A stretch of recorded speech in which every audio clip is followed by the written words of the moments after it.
Ubicaremos en ese entendido, les decía, cuáles son los grupos en situación de vulnerabilidad, cómo se identifican, y de acuerdo a la definición que maneja la Comisión Nacional de los Derechos Humanos dentro de su ámbito de competencia, ubica que van a ser aquellos grupos o comunidades que por circunstancias de pobreza, origen étnico, ¿no?, estado de salud, edad, género o discapacidad, se encuentran en una mayor indefensión, en este caso, de hacer frente a la vigencia de sus derechos humanos. Como se observa en este concepto, existen factores externos y factores internos. Externos, pues lo que no depende de nosotros, condiciones estructurales, la pobreza, ¿no? Por ejemplo, las situaciones en las que la propia naturaleza afecta la realización de un derecho, por ejemplo, cuando hay inundaciones, deslaves, pues el derecho a libre tránsito se verá afectado, ¿no? La pobreza, que pues va a afectar derechos que evidentemente son fundamentales, esenciales para el desarrollo de la persona, la alimentación, ¿no?, la educación, por ejemplo, y algunas otras que son componentes internos, es decir, si nacemos hombres, si nacemos mujeres, tenemos una discapacidad o no la tenemos, la cuestión de nuestro color de piel, es decir, nuestros componentes internos, y que básicamente estos factores pues van a ubicar en ese sentido que vamos a enfrentarnos a una situación en la que pues no va a haber igualdad en la posibilidad de la vigencia de nuestros derechos humanos. Esa desventaja pues nos va a colocar en la vulneración a estos derechos, ¿no? Esa situación. Ubicar también que cuando hablamos de grupos en situación de vulnerabilidad no quiere decir que nacemos siendo vulnerables, son las situaciones, las circunstancias que afectan pues la realización de nuestros derechos humanos. Básicamente, dentro del concepto de discriminación, podemos ubicar que discriminación se va a referir a diferenciar, distinguir, separar o excluir en ese sentido, y básicamente va a tener pues una connotación desfavorable, negativa. Es decir, no discriminamos en este sentido. Cuando es de manera positiva, cuando tomamos, o se habla de discriminación positiva, cuando tomamos en cuenta las necesidades de las personas.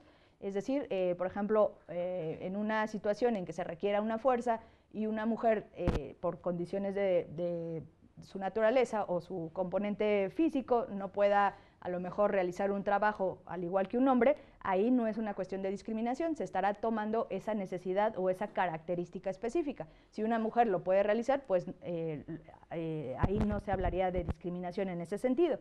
Básicamente hablamos de discriminación cuando estamos utilizando prejuicios, estereotipos, ¿no?, que etiquetan a las personas y que básicamente impiden, ¿no?, la realización, en este caso, del ejercicio de sus derechos humanos.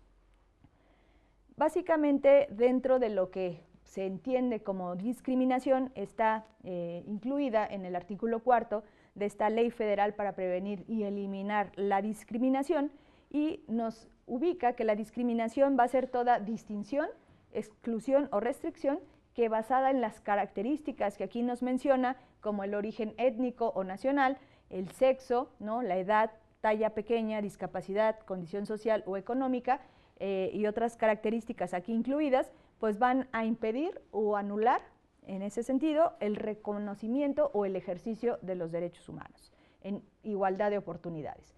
Esto pues hace referencia en estas características, les digo que cada vez, en vez de disminuirlas, ¿no?, de erradicarlas, se ubican componentes integrales, ¿no?, se van integrando algunas otras, por ejemplo, el de talla pequeña, se reformó el 12 de junio del 2013, el año pasado, incluyendo talla pequeña como otra característica que en nuestro país es una forma de discriminación, ¿no?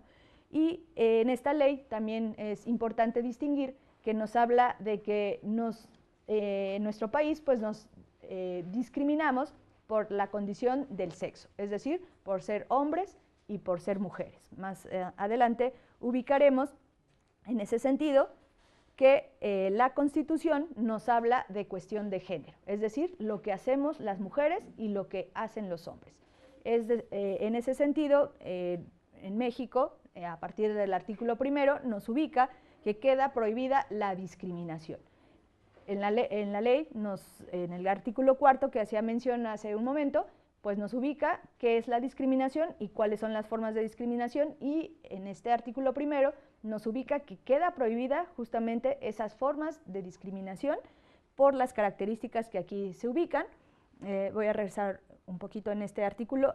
Nos ubica que también por preferencias sexuales, este artículo ya estaba integrando preferencias sexuales anteriormente. A través de la reforma del 2011 se ubica ya en este artículo preferencias sexuales. Ustedes recordarán que en este artículo solo decía preferencias, hacía referencia a las preferencias, dejándolo pues de manera general, y ya se suma a la reforma pues esa denominación explícita de preferencias sexuales. Y ubicar en este sentido que la discriminación nos vamos a referir también en ciertas circunstancias a una práctica cotidiana, ¿no? A veces pues no la percibimos, insisto, a veces lo vemos como normal, la justificamos como parte de nuestra cultura, ¿no? La justificamos digamos en las formas que hemos sido educados, y esto de alguna forma pues permite que pues no la percibamos, ¿no? que la ubicamos como algo cotidiano.